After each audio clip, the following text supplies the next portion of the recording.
l'existence de la verrerie de Momigny? L'origine, oui. Ben, je crois qu'elle se résume facilement.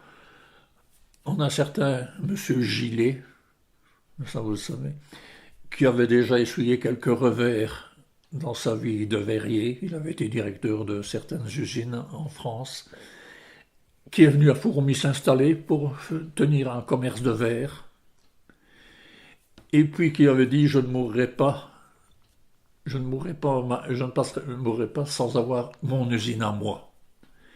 Pourquoi est-il venu en Belgique? Ça se discute un petit peu d'une façon ou d'une autre. Je crois que les droits d'entrée pour les expéditions en Angleterre étaient moindres en Belgique qu'en France.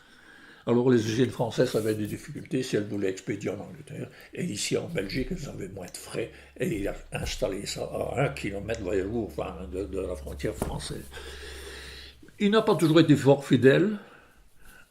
Parce que 2-3 ans après, il a quitté la verrerie. Il a été en Moriamé, où il y avait une usine aussi de verre. Il y avait un intendant qui a pris un petit peu le relève. Il est revenu, quand l'intendant a quitté, que ça n'allait pas, il est revenu. Il est reparti, il est revenu encore après. C'est vers 1908 qu'il s'est mis définitivement à Momigny. Et oui. Et alors, c'est là qu'il a passé la vie. Le nombre de personnel, vous l'avez dans toutes les éditions, là. Au début, j'étais une centaine de personnes, puis ça a évolué. Et je vous ai raconté l'histoire, dans le fond, de la veille de sa mort, quand il regardait l'usine. Je veux que cette cheminée, qu'elle continue toujours. Et c'est son gendre qui était là, et qui a repris l'usine aussitôt, et qui a tenu l'usine jusqu'en 1951. Et en 1951, le groupe Ampin avait main mise, alors ils ont mis Engan comme directeur, que j'ai bien connu, parce que j'étais là en 1951. C'est lui qui, en fin d'année, nous récompensait d'un double mois. On alla sur son bureau, c'était son inspecteur, on alla sur son bureau et nous disait si on avait bien ou mal travaillé, etc. Et puis on avait un double mois sans retenue. C'était tout de même intéressant d'être employé à l'époque, quoi. Oui, oui. Mais Ampin avait pris la direction de l'usine, et je me souviens que Ampin était un personnage exceptionnel. Il avait créé les barrages de Suez en Égypte, etc. C'était un gars avec une fortune colossale. Et quand il s'est présenté, nous autres, petits employés, on a dû se mettre tous les deux, tous ainsi, bien habillés, au garde à vous quand il est passé dans les bureaux. C'était encore une époque invraisemblable. Et Ampin a cédé la direction.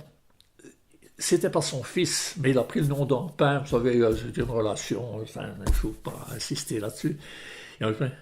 Mais lui, il a eu une mauvaise réputation. Il s'est fait couper le doigt en 68, je crois. Oui, tout ça, il a eu une mauvaise réputation. Il a galvaudé tout ce qui était riche. Et c'est à ce moment-là que l'usine a dégringolé, quoi. Il y a eu 2 histoires. Momigny, qui était Momigny seul, s'est allié. Il y a eu un directeur qu'on n'a pas tellement apprécié, M. Boite, qu'on n'a pas tellement apprécié, qui a fait de la verrerie, disons, de Verlica, et la Verlipac. C'est-à-dire que toutes les bouteilleries qui existaient dans la région, il n'en a fait qu'un. C'était Verlipac. Donc il y a la verrerie de Momigny, il y a la verrerie de Glin, qui était la même chose, parce qu'il y avait 2200 ouvriers qui travaillaient, et toutes les usines qui fabriquaient des bouteilles. Il y avait Moll, Merckxam et tout ça, quoi. Je vais peut-être expliquer dedans. Et alors il en a fait ça. Et ça a été de la chute jusqu'à la faillite en 85. Et en 85, ça a été repris par le groupe allemand Heinz, qu'on a bien connu. Et finalement, en 1997, par Gerresheim, juste un jour, quoi, ça allait très très bien aller.